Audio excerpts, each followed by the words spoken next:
அப்பாவே வந்து என்ன பேசணும்னு எழுதி கொடுத்தார். இது அப்பாவோட வாக்கு. சொன்னார், நான் கடிதத்தை எடுத்து எழுதினேன். அவர் சொல்லும்போது எனக்கு புரிஞ்சது, அதோடு மூடி வச்சிட்டேன். என்ன சொன்னார், ஏது சொன்னாருன்னு எனக்கு தெரியாது. இந்த ஆராய்ச்சி நான் இறங்கலை. ஏன்னா நான் ஆராய்ச்சி பண்ண ஆரம்பிச்சேன்னா இது தப்பு, இது பிள்ளை, நான் திருத்த ஆரம்பிச்சேன். அப்பா வாக்கு மாறி நான் அப்பாவோட வாக்கு சொல்லியிருக்கேன். அவங்கெல்லாம் கேட்டுக்கோங்க. சாயனம். யார் அகத்தியன்? நீ அகத்தியன், நீ அகத்தியன், நீ அகத்தியன், நீ அகத்தியன், நீ அகத்தியன், நீ அகத்தியன். அனைவரும் கூடியிருக்கும் அத்துணை பேரும் அகத்தியன். அகத்தியன் வெளியே நாடகம் அகத்தில் உரையில் தீ. அகத்தீசன் தீ ஓஞ்சா கணம். தீ இருக்கிற வரைக்கும் இருக்கிறோமா, உசுறு இருக்கிறோமா, சூடு உடல் சூட வச்சுட்டான்னு சொல்கிறாங்க, மூச்சு வச்சு சொல்கிறாங்க. நாம் அனைவரும் அகத்தியன் தரு. நீ அகத்தியன், நான் அகத்தியன். உண்மை, நாம் எல்லோரும் அகத்தியன். நம்முள் உள்ள ஜோதி அகத்தியன். அவர் அகத்துள் உறையும் தீ அகத்தியன். அவர் ஈசன். அவர் அகத்துள் உறையும் ஈசன். யாரு? அகத்தியரை பற்றி சொல்றார். அகத்தியர் அகத்துள் உறையும் தீ அகத்தியன். அகத்தியன் ஈசன். அகத்தியன் அகத்துள் உறையும் ஈசன்.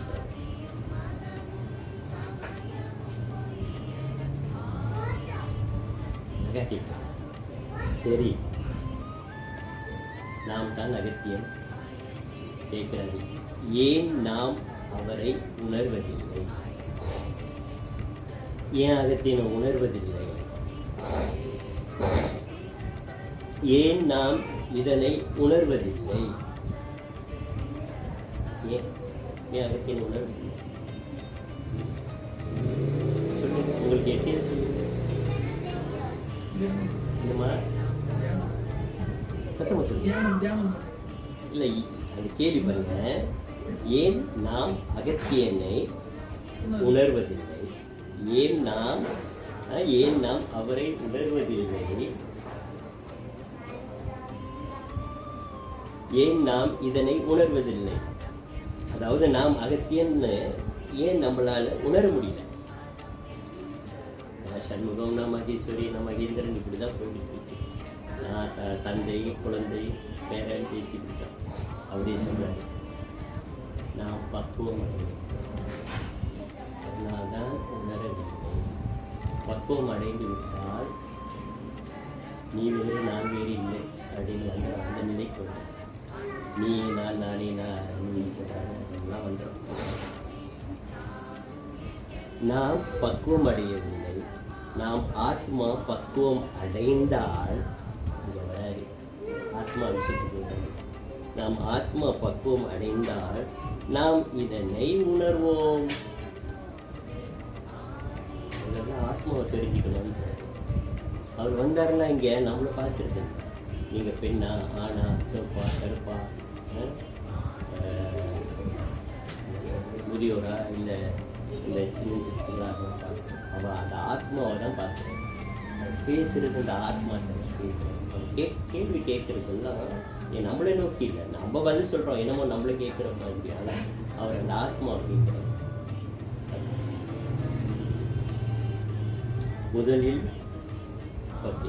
நாம் பக்குவம் அடைவதில்லை. நாம் ஆத்மா பக்குவம் அடைந்தால் நாம் இதனை உணர்வோம். நாம் எப்படி பக்குவம் அடைவது? பாருங்க, எவ்வளோ ஒரு எளிதான் வினா விடை மாதிரி. வினாவை போட்டு பதிலே அவரே சொல்லிடுறாரு. எளிய முறையில் அந்த விஷயத்தை கொண்டு வர்றாரு. அந்த ஆத்மா சமாச்சாரம்.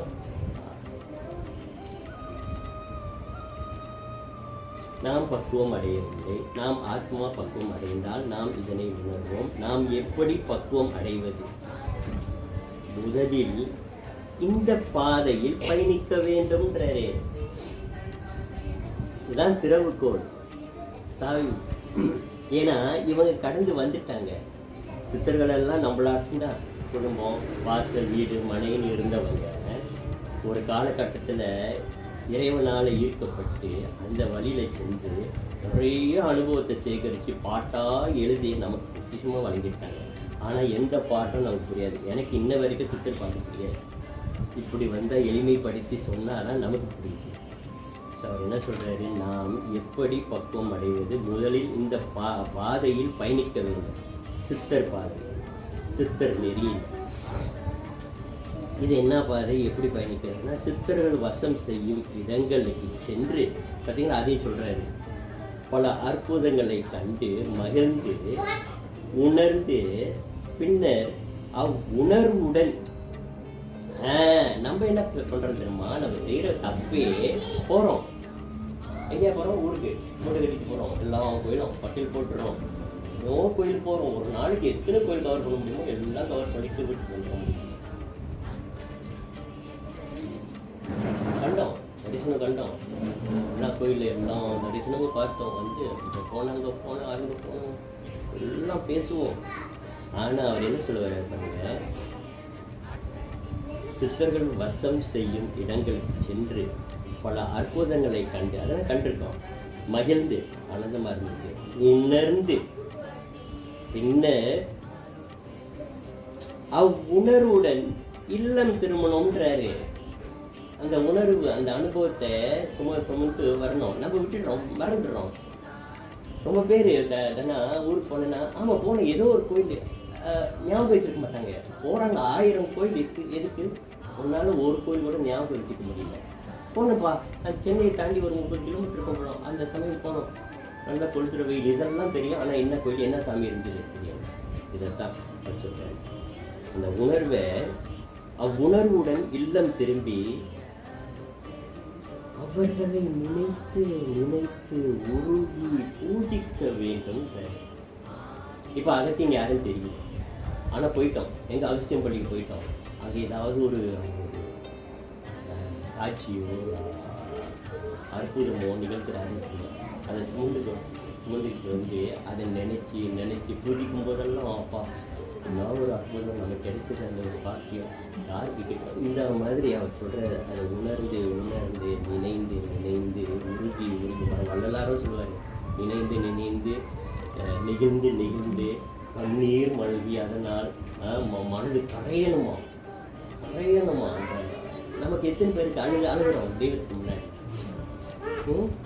மனுஷன் முன்னாடி போய் அழுகிறோம், ஐயா சாமி காப்பாற்றுங்க தெய்வத்துக்கு முன்னாடி. அதுக்கு தான் கோயிலே அமைச்சது. இந்த அம்மாவுக்கு நேரம் இருக்காது. அந்த ஐயா எல்லாம் விவசாயம், அந்த காலத்தில் விவசாயம் தொழில் செஞ்சாதான் அவங்க பொறுப்பு நடத்தும், அது வயிறு நிறையும். அப்போ அவங்க உங்களுக்கு நேரம் ஒதுக்குவாங்களா? அவங்க வீட்டிலேயே வாசப்படி கதை இருக்கும் இல்லையா? ஏதோ எல்லா வீட்லேயும் ஒரே கதை ஓடிக்கிட்டு இருக்கும், ஒரே கஷ்டம். அப்போ எங்கே நீங்கள் போவீங்க? கஷ்டம் ஆலயத்துக்கு போகணும், அந்த கல்வி பேசாது. ஆனால் நம்ம மனப்பாறை இறக்கி வச்சுட்டு வரோம் பார்த்தீங்களா? கோயிலுக்கு போனால் ஒரு நிம்மதி ஏற்படும் பார்த்தீங்களா? அப்பா இறக்கி வச்சுட்டா நீ அவன் பார்த்துக்குவான்னு வந்துடுறோம் பார்த்தீங்களா? அதுதான் கோயில் ஆலயங்கள்லாம் உருவானது. அப்போ அவர் என்ன சொல்கிறாரு, அவன் உணர்வுடன் இல்லம் திரும்பி அவர்களை நினைத்து நினைத்து உருகி பூஜிக்க வேண்டும். எனக்கு கிடைத்த ஆசான், அருமையான ஆசன் சுப்பிரமணிய சுவாமி தவியும். சுப்பிரமணிய சுவாமி என் அறிவு தீய ஏற்றி விட்டார். அவர் எனக்கு சித்தர் மார்க்கம்னா என்னன்னு கூடவே இருந்து சென்று அத்தனை இடங்களும் காட்டினார். அதெல்லாம் பார்த்த பிற்பாடு நான் விடுவேன்னா எத்தனை அற்புதங்கள் அதிசயங்கள் எப்படி விட முடியும்? இன்ன வரைக்கும் இவங்க இப்போ மறைஞ்சிட்டாங்க, இருந்தாலும் இன்ன வரைக்கும் இவர் வந்து நிகழ்த்துறாரு. அகத்திய பெருமாள் சித்தன் இறங்கி வருவான். பார்த்தீங்களே, யார் நம்புவான்? அந்த அம்மா சொன்னது கூட்டிட்டு சரிம்மா கூட்டிட்டு இங்கே வந்து நாங்கள் யாரும் மறுத்தது அப்பாவோட இல்லை. இது அவர் தான் முடிவு பண்ணுவார் யார் வரணும் யார் போகணும். வந்து நிற்கிறாங்கன்னா அது அப்பா அனுப்பின ஆளாக இருக்கும். சரிம்மா பார்த்தீங்களா, அவர் என்ன என்ற சொன்னார், நான் வரப்போகிறேன், இன்றைய பொழுது நான் வரப்போகிறேன். ஏன்னா சமீபம் காலமாக அப்பா கொஞ்சம் கோபமாகவே இருக்கிறது. ஏன்னா பிள்ளைங்க சொல் பேச்சு கேட்கறதில்லை, வழிபாடு செல்வது பயிற்சி நடவதில்லை, உணவு முறைகளை சரிவரை கடைப்பிடிப்பதில்லை. இந்த அவங்க போக்கிலேயே போய்கிட்டு இருக்காங்க. ஆனால் கேட்டால் நான் சுத்த மார்க்கெட்டில் இருக்கேன். அதுதான் இந்த ஒரு வாலிபன் அது தெரிஞ்ச ஒரு பொண்ணு. அவங்க பேசிகிட்டு இருக்கும்போது சித்த மார்க்கெட்டில் பேசும்போது ரொம்ப அது சூடு பிடிச்சதும், சரி எங்கள் மாமா சித்த மார்க்கெட்டில் இருக்கிறாரு, வாங்க அங்கே வாங்க அப்படின்னு அழைச்சிட்டு வந்தா. அப்போ கேட்டேன், என்ன பண்ணுறேன்னு. இல்லை நான் இப்போ தான் 1 மாதமாக தியானம் பண்ணிருக்கேன். அது தியானமாக சிறப்புக்கு உட்காருங்க, அந்த உட்காந்தா தியானம் பண்ணேன். அப்புறம் வந்ததுதான் சரி, வந்ததுமே சொன்னது, எங்கள் அம்மா அப்பாலாம் சித்த மார்க்கெட்டில் சார். அப்படியா? சித்த மார்க்கெட்டில் என்ன பண்ணுறாங்க? பூஜை பண்ணுறாங்களா? இல்லை. வேறு என்ன பண்ணுறாங்க? நிறைய புஸ்தகம் படிப்பாங்க. புஸ்தகம் படித்தா நீங்கள் சித்தன் ஆகிடணுமா? சித்தம் என்ன செய்யறானோ அதை செய்கிறான். சித்தம் பூஜை செய்தான், பூஜித்தான். யாரை பூஜித்தான்? சிவபெருமான பூஜித்தான், ரொம்பால பூஜித்தான், முருகப்பெருமான பூஜித்தான். இந்த மாதிரி வீட்டில் பூஜிக்கணும், நேரடியாக பூஜிக்கணும். ஆண்டவனுக்கும் நமக்கும் நெருக்கம், நெகத்துக்கும் சதிக்கணும்னு வச்சுக்கோங்களேன், அவ்வளோ நெருக்கம். ஆனால் நம்ம என்ன நினைக்கிறோம், அவன் வெளியே தான் இருக்கான், அதுக்கு இடையில ஒருத்தன் வேணும், அவன் தான் நமக்கு ஆண்டவனை காட்டுவான்னு நினைக்கிறான். ஆனால் இந்த மாதிரி குருமாருங்க வரும்போது அந்த உண்மையை உணர்த்திய சார், இல்லைடா அருகாமையில் தான் இருக்கிறாரு, இங்கே தான் இருக்கிறாரு, வெளியே இல்லை, நீ பேசுங்க இதோ வராங்க பேசுங்க அப்படின்ற.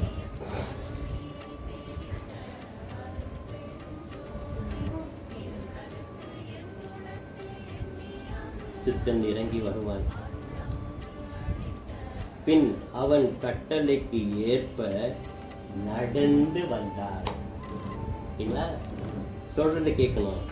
விரைவில் அவன் உங்கள் கரங்களை பிடித்து கொண்டு பயணிப்பான். அவனை கூட வருவான்ட்டாரு. வேற யாருமே தேவையில்லை. பாருங்க, என்ன செய்ய போறோம், ஏது செய்ய போறோம்னு தெரியல. 60 திருமணம் பண்ணிடான்னாரு.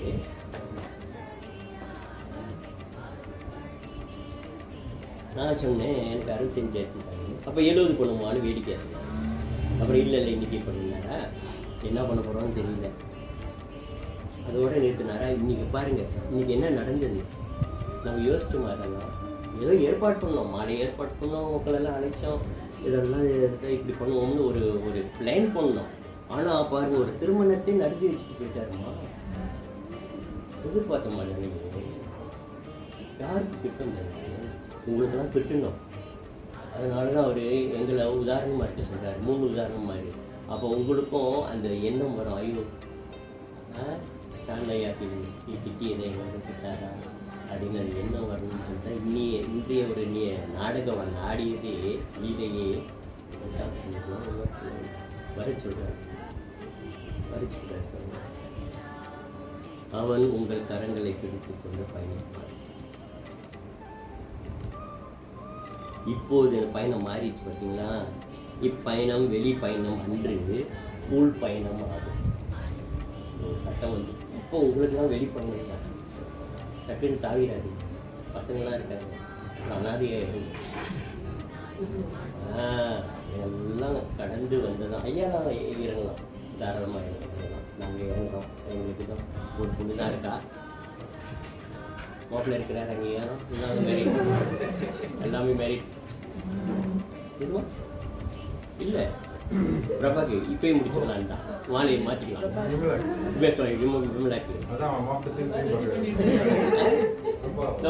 இன்னும் வார்டில் பாருங்க, மாலையை மாற்றிக்கலாம் மாப்பிள்ளை இருந்தா.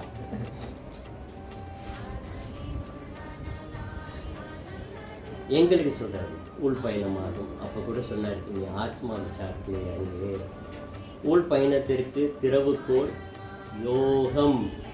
அடுத்தபடி சரி கிரியெல்லாம் பண்ணுறீங்க, கோயிலுக்கு போகிறீங்க, அது சரியே. செவ்வாய் வெள்ளியெல்லாம் கோயிலுக்கு போகிறீங்க சரியே. அப்புறம் பசங்களுக்கு வேணுமே, தெரியணுமே கடவுள் எங்கே இருக்கிறாரு ஆலயத்தில், அதெல்லாம் சொல்லி கொடுத்துட்டீங்களா? அப்புறம் கிரியை பண்ணுறீங்களா? வீட்டில் விளக்கு ஏற்றி ஹோமம் பண்ணுறீங்க, எல்லாம் பண்ணுறீங்களா? அது முடிஞ்சதான் யோகம். அந்த யோகம் பண்ணால் தான் உள் பயணிக்க முடியும். ஏன்னா அந்த உள் பயணம் என்பது அந்த ஒவ்வொரு யோகத்தில் வந்து ஒவ்வொரு சக்கராவாக பேசுவாங்களா, அந்த ஒவ்வொரு சக்கராவும் தாண்டி தாண்டி தாண்டி தாண்டி தாண்டி தாண்டி செல்கின்ற பயணம். இப்போ நம்ம வெளி பயணம் வந்து ஒவ்வொரு ஆலயமாக பஸ்ஸு போட்டு இங்கே நிறுத்தி இந்த ஆலயத்துக்கு போயிட்டு பகவானை தரிசனம் பண்ணி பஸ் ஏறி அடுத்த பஸ் கோயிலில் இறங்கி இப்படி போகிறோம். அப்போ இந்த அதுவும் உள்ளுக்குள்ள சக்கராவை வந்து வெளியே கொண்டு வந்து ஆலயமாக அமைச்சிருக்காங்க. அப்போ நீங்கள் பயணம் பண்ணிட்டு இருக்கீங்க. இது வந்து உள்ளுக்குள்ளார சக்கரா, அது வந்து யோகத்தினால் தான் அறிந்து கொள்ள முடியும். கிரியையில் இருந்து சரியையில் இருந்து கிரியைக்கு வந்த பின்னர் இப்போது யோகம் பயிற்றுவிப்பான், சித்தனே பயிற்றுவிப்பான். எங்களுக்கு அவர் தான் சொல்லி கொடுத்தார் யோகம், கடைப்பிடிச்சிட்டு வந்தோம். இப்போ உள் பயணமும் போய்கிட்டு இருக்கு, அற்புதமாக ஆனந்தமாக போய்கிட்டு இருக்கு. அப்போது உள் பயணம் ஏற்படும்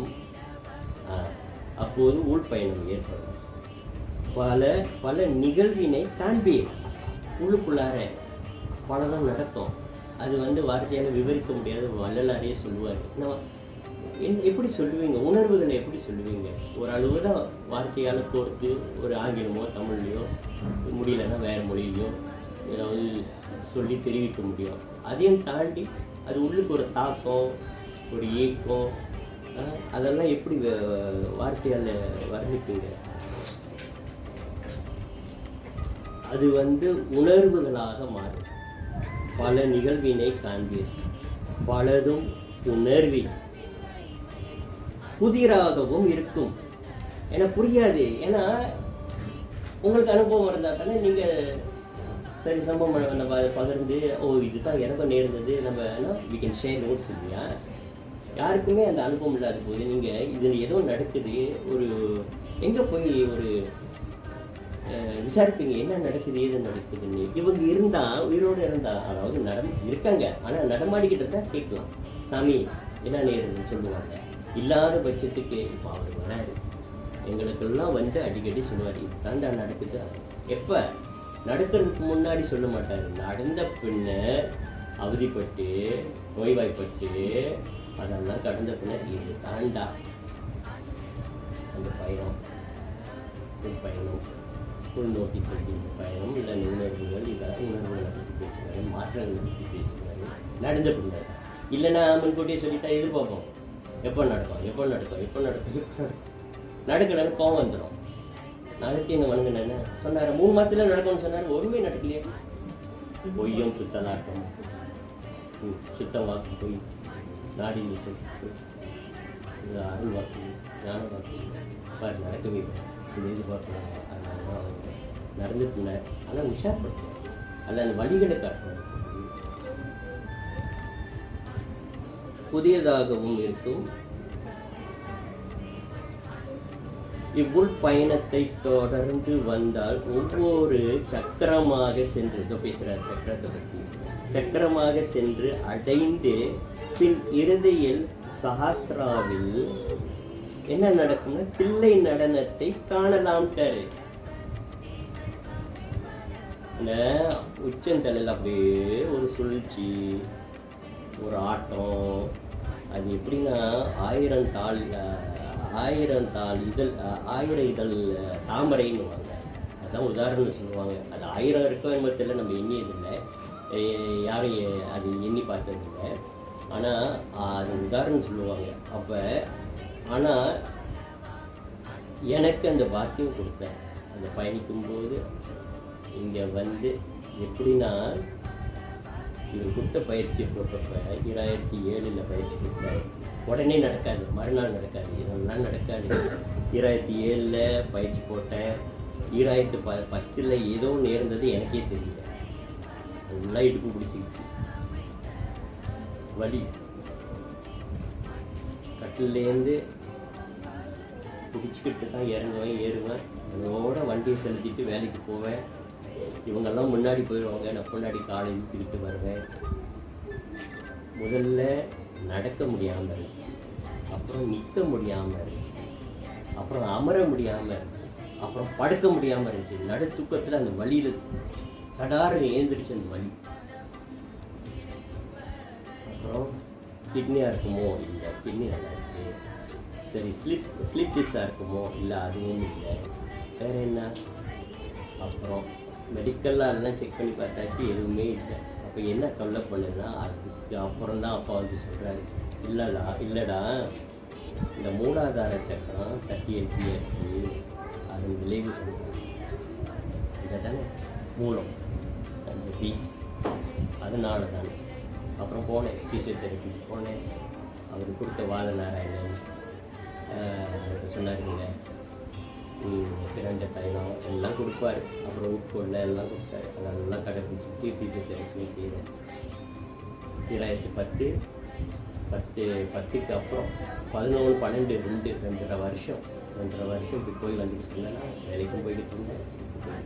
வலி அதிகரித்தது, சமயத்தில் குறையும், அப்புறம் கூடும், இப்படி போய்கிட்டு இருந்தது.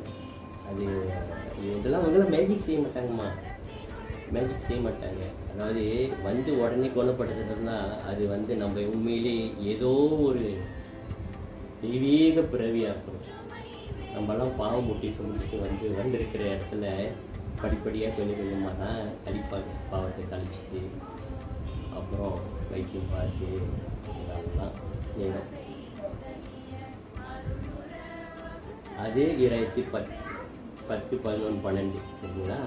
2012 வந்து ஃபிசியோதெரபிஸ் அன்றைக்கி நான் வழக்கமாக போகிறவ தான். அன்றைக்கி நான் என்ன சொன்னேன், அவள் வந்து ஆன்டி பயிற்சி கொடுப்பா வீட்டில் செய்ய சொல்லி அதை செய்துட்டு இருந்தேன்.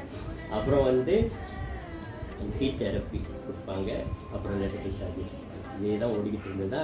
வாரத்தில் 2 நாள் போய் வந்துக்கிட்டு இருப்பேன். அன்றைக்கின்னு பார்த்து வழக்கமாக பார்க்குறவ தான், நீ என் முன்னாடி போடு அப்படின்னா சரின்னு அந்த பெஞ்சில் ஏறி இப்படி தான் காலையும் கையும் அசைச்சேன். அப்படியே விட்டுச்சு. இங்கே ஒரு முடிச்சு விட்டதும் கத்திட்டேன். அவள் என்ன வழியா சக்கிட்டான்னு கேட்டான். இல்லடி ஆனந்தமாக இருக்குது, அவ்வளோ ரிலீஃப். அவ்வளோ நாள் 2.5 வருஷம் பிடிச்சிருந்தது, அப்படியே விட்டுச்சு அந்த நாட்டு. அதோட ஒரு ஆனந்தம் புடிச்சு வழி போயிடுச்சு. அப்போ போடுன்னு சொன்னது யார்? அவள் தானே இருக்கணும். இவ்வளோ நாள் சரியான்னு கேட்டுட்டு வந்தவன் அன்றைக்கி என் முன்னாடி போடு. அப்போ சொல்கிறேன் இருக்குங்களா, பயிற்சி கொடுத்துட்டு போடு, என் முன்னாடி போடு. எதுக்கு? அங்கே ஏதாவது சரி பார்ப்பாரு, தப்பாக செய்கிறோமா அதை வந்து கொஞ்சம் தட்டி இல்லைடா இப்படி சொல்லி அப்பா. அப்புறம் வந்தது 2012, 2016 இவங்க திருமணம் மும்முரமாக வேலையெல்லாம் பண்ணிக்கிட்டு இருக்கோமா, அந்த சமயம் பிடிச்சது. ஆனால் லீஸாக அப்போ தவிக்கியும் இருந்தார். அவர் சாப்பிட்ற வயது மூலிகை, நீ சாப்பிட மாதிரி குணமாகும் அப்படின்னு சொல்லியிருந்தார். தன்வந்திரி அப்போ தான் பாலா ரைட்டா தன்வந்திரி ஆலயத்துக்கு சென்னையில் இந்தாங்கண்ணே, தன்வந்திரி ஆலயத்துலேருந்து விபூதி கொண்டு வந்திருக்கோம், பிரசாதம் கொண்டு வந்து கொடுத்ததுமே தன்வந்திரி வந்துட்டார். அவர் சென்னையில் உள்ள பிரசாதம் பாலா கொண்டு வந்திருக்கு. இவர் தன்வந்திரி அந்த விபூதி எடுத்து எனக்கு பூசி விட்டு அப்புறம் வைத்தியம்லாம் சொன்னார். இதோட மறைஞ்சி லேசாக வந்து போயிடுச்சு. அப்புறம் கல்யாணம் வேலைலாம் முடிச்சா 2018 வந்துச்சுப்பா. எனக்கு எப்படி வந்துச்சுன்னா, ஆரம்பத்தில் அந்த வள்ளலார் சொல்லுவார், கபத்தை காலில் எடுக்கணும். அப்போ அந்த விரலில் இந்த கரிசலாங்கண்ணி கொஞ்சம் தேய்ச்சி அது தொட்டு அந்த இங்கே தான் பசை இருக்கேன், நீர் பச்சை ஒட்டிக்குமா, அது அப்படியே அந்த ஊழ்நாக்கு அப்படியே தேய்ச்சோம்னா அந்த கபம் ஒழிக்காகும். ஏன்னா கபம் தான் நம்மளுக்கு கொள்ளுது. வயசானவங்க நல்லா இருப்பாங்க, பண்ணலாம் நல்லா இருக்கும் இல்லைங்களா. நானே நல்லா இருந்தேன். அன்றைக்கி எதார்த்தமாக டாக்டருக்கு போனால் நிறைய நெஞ்சு சளி இருக்குன்றாரு, மூச்சு வாங்குதா, அது இல்லையே, நான் அன்றாட நடலாம் பயிற்சி தீரேன், யோகம் பண்ணுறேன்னு ஒன்றும் இல்லையே. தெரியாத ஒரு பார்த்தீங்களா, அதாவது ஒரு வில்லன், நம்மளை தெரியாத ஒரு வில்லன்னு எதிர்பாராத ஒரு நேரத்தில் தாக்குவோம். அதான் கபம். ஏன்னா இந்த அனுபவம் என்னோட வேலை செஞ்ச பையன் சொன்னது. அங்கே அப்பா 80 வயசு பிணையில் ஜோதி பிரஸில் வேலைக்கு போகிறான். நல்ல ஆரோக்கியமாக இருந்தவர். படுத்ததும் கடைசி கட்டம் அவ்வளவு கபம் எடுத்தாங்களாம், பம்ப் பண்ணி எடுத்தாங்க. எங்கே இருந்துச்சு நமக்கு தெரியாமல் அந்த கபம். ஸோ அப்படி அதை கிளியர் பண்ண போய் அப்போ குளியல் பண்ணிக்கிட்டு இருக்கும்போது ஒரு இடு இருந்துச்சு பாருங்க, இங்கேருந்து இங்கே. அதுதான் 2.5 வருஷம்.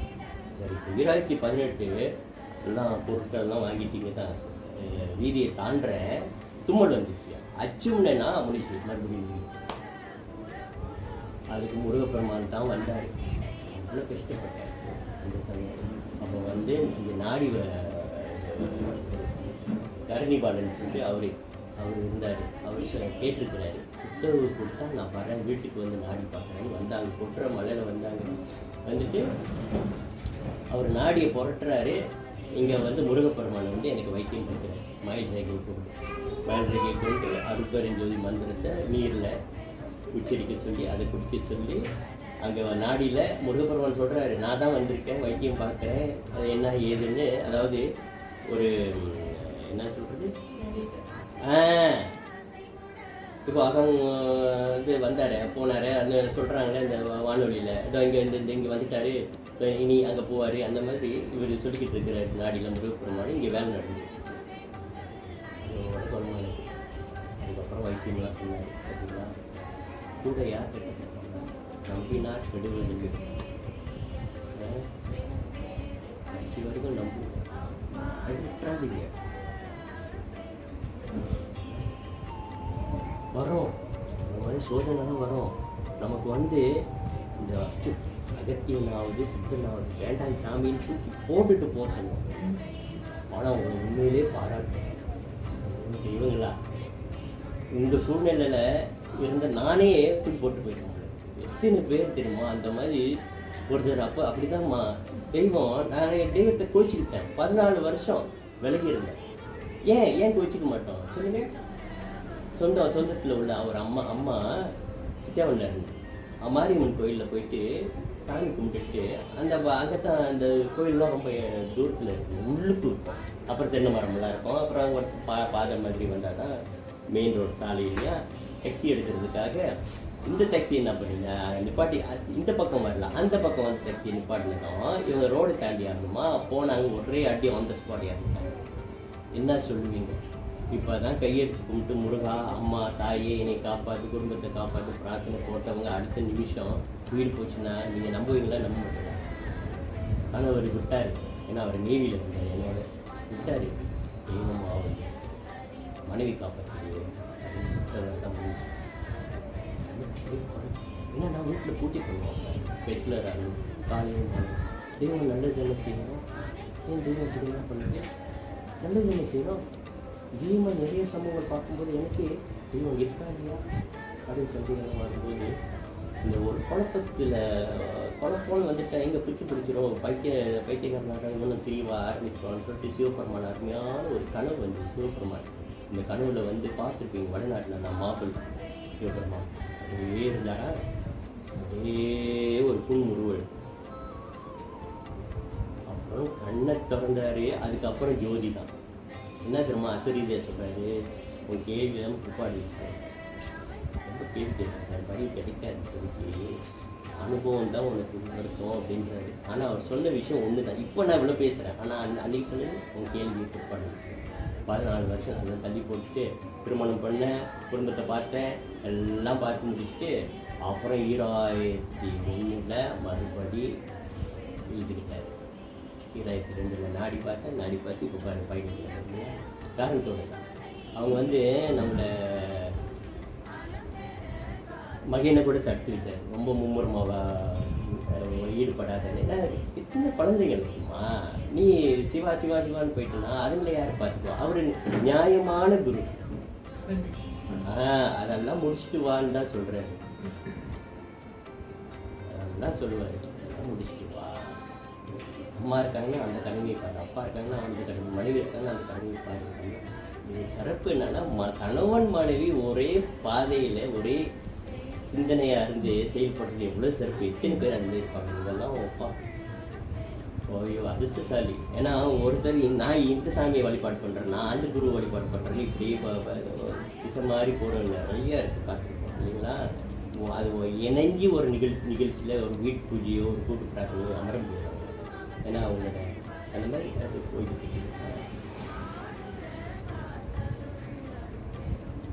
புதிராகவும் இருக்கும், புதியதுவாகவும் இருக்கும். தண்ணி எடுத்தாங்க.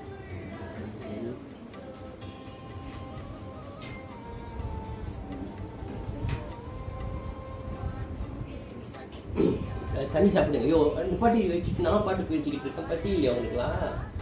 2 ஆயிடுச்சு. நல்ல பசி. ஒரு பக்கம் இருக்குப்பா. சொல்லி முடிச்சா உங்க கூட தான் சாப்பிடுவோம். அதுதான் வெயிட்டிங். இல்லைங்க ஒரு நாள் பசியா இருங்க. இல்ல அத கேக்குறது பசின்றாரு. ஓ இது இது இது கேக்குறது பசி. அதான் நல்லா கத்துக்கிட்டீங்க பேச.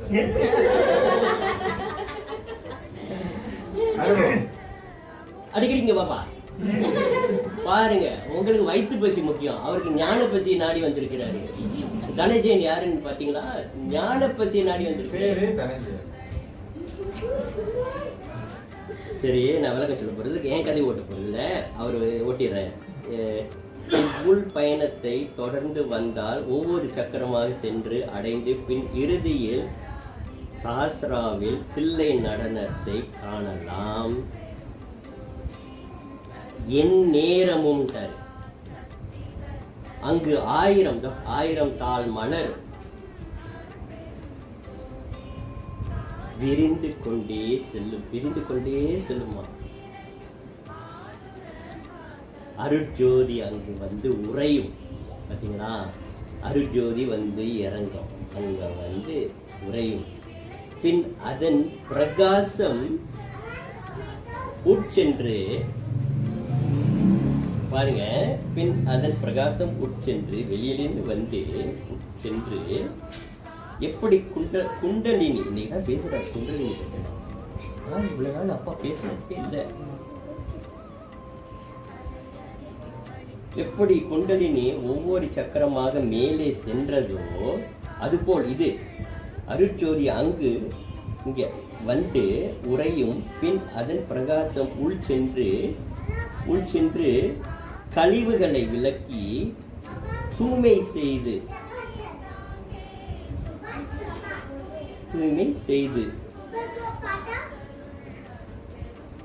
தூய்மை செய்ததுவோ அதுபோல் உள்ளுக்கு சக்கரம் ஏறும்போது ஒவ்வொரு சக்கரங்களா தூய்மை செய்கிறதா, அதுபோல் இந்த ஜோதி என்ன பண்ணுதுன்னா அதுபோல் அருட்ஜோதி கீழ் சென்று ஒவ்வொரு சக்கரமும் பிரகாசிக்க செய்யும். கிளீன்சிங் முடிஞ்சதும், அதாவது வீடை சுத்தம் பண்ணி அப்புறப்படுத்தலாம், சுத்தம் பண்ணி தான் தீபம் ஏற்றுறோம் பார்த்தீங்களா. இது குண்டலி என்ன பண்ணுது, சக்கரத்தெல்லாம் சுத்திகரிக்க பண்ணி எல்லாம் அது தயார் நிலையை வச்சிருந்து அங்கே ஆண்டவன் அருஜோதியாக வந்து தீபத்தை ஏற்றுகிறாரு. அங்கே எப்படி தீபத்தை ஏற்றுறதுல அவர் ஜோதியாக நிலைச்சிருந்து பிரகாசமாக நிலைக்கிறார். அந்த சக்கரத்தில் ஜோதி தரிசனம் விட்டுட்டாரு. அதான் ஜோதி தரிசனம்ட்டாரு. வள்ளல் சொன்ன ஜோதி தரிசனம் இதுதான். பாருங்கப்பா, என்ன கேட்குது, இவ்வளோ சிம்பிளாக அந்த ஒரு வரி கூட நீங்க மாத்த அவ்வளோ அருமையா இருக்கு. அப்படியே வந்தது தான் எழுதுறது தானே. தெரியல உங்களுக்கு தமிழ் தெரியுமா, தமிழ் எழுதியிருக்கீங்களா இல்லைன்றது. ஆனா அந்த ஒரு வரியும் ஐயா சொன்னதா தான் இருக்குதுன்னு உறுதுணையா இருக்கும். ஏன்னா அப்புறம் நான் புரட்டலையே வரிசைங்க பாருங்க, ஏதாவது திருத்தி வச்சிருக்கேன்னா இல்லையே. இது ஒன்று தான் ஏனோ தெரியல, அப்படி ஏதோ ஒன்று சொல்ல போய் அதை மட்டும் கோடு போட்டு வச்சிருக்கேன். மற்றபடி பாருங்க எதுவுமே திருத்தி வைக்கல. பாருங்க இவ்வளோ சுலபமா பயணத்தை முடிச்சிட்டாரு. எதுவும் நினைச்சுட்டு இருக்கோம். ஜோதி தரிசனம் கிட்டும், உடல் ஜோதி பிளம்பாக திகழும். அவருக்கு ஏற்பட்டது சித்தர்கள்லாம் ஜோதி வடிவத்தில் இருக்காங்கன்றாங்கல்ல. உடல் பிரகாசிக்கும், உடலில் இருந்து அதிர்வுகள் நீண்டு உங்களை சூழ்ந்து மற்றவர்களையும் தாக்கும். பலர் இதனை உணரக்கூடும். அப்போதான் உணர்றாங்க. பிறகு நம்ம சில சமயங்கள் சுவாமிமார்கள்லாம் பக்கத்தில் இருந்தால் ஏதோ ஒரு உணர்வு. பக்குவம் அடைந்தவர்கள் புரிந்து கொண்டு பின் தொடருவார். அந்த பக்குவம் அடைகிறதுக்கு தான் பூஜை வேணும்ன்றாரு. ஸோ இப்போ பக்குவம் அடைந்தவர்கள் இதை புரிந்து கொண்டு பின் தொடருவார். அப்போது நீ என்ன ஆகிறன்னா, நீ ஜீவன் முக்தன் ஆகி விடுகிறாய். அப்போது நீ ஜீவன் முக்தன் ஆகி விடுவாய். ஜீவன் முக்தன் முக்தி அடைஞ்சிட்ட அந்த ஜீவன் முக்தி அடைந்த பின்னர் நம்ம ஜீவன் முக்தனா இங்கே தான் முக்தி அடைஞ்சிட்டோம். நம்ம இறந்த பிற்பாடு முக்தி அடைகிறது பேசல. அவர் இருக்கும்போது இந்த ஜீவன் முக்தி அடைகிறது. ஜீவன் முக்தன், ஜீவமுக்தன். உனது ஜீவன் முக்தி அடைந்து விட்டது, பின் நீ வேறு. இங்கே வராது பாருங்க விஷயத்துக்கு. அகத்தியன்னா யாருன்னு அந்த ஒரு சைக்கிள் வந்துட்டாரு. ஜீவமுக்தன் ஆயிட்டேன்னா பின் நீ வேறு அகத்தியன் வேறு அல்லன்ட்டாரு. இங்கே தானே ஆரம்பிச்சாரு. எங்கே கொண்டு ஒரு முடிச்சு போட்டார் பாருங்க. அது அழகா. பின் நீ வேறு அகத்தின் வேறு அல்ல, நீயே நானாய் நானே நீயாய் திகழ்வோம். நீயே நானாய் நானே நீயாய் காயா புரிய கனவென உணர்ந்து எல்லாம் உன் செயல் என்றே உணர நல்லா அவன் அங்கே வராரு. நக்கீரர் பாட்டுக்கு வராரு பாருங்க. சுபம். நன்றி, வணக்கம். சாப்பிடுங்க. ரொம்ப நேரம் காக்க வச்சுட்டேன் பாவம்.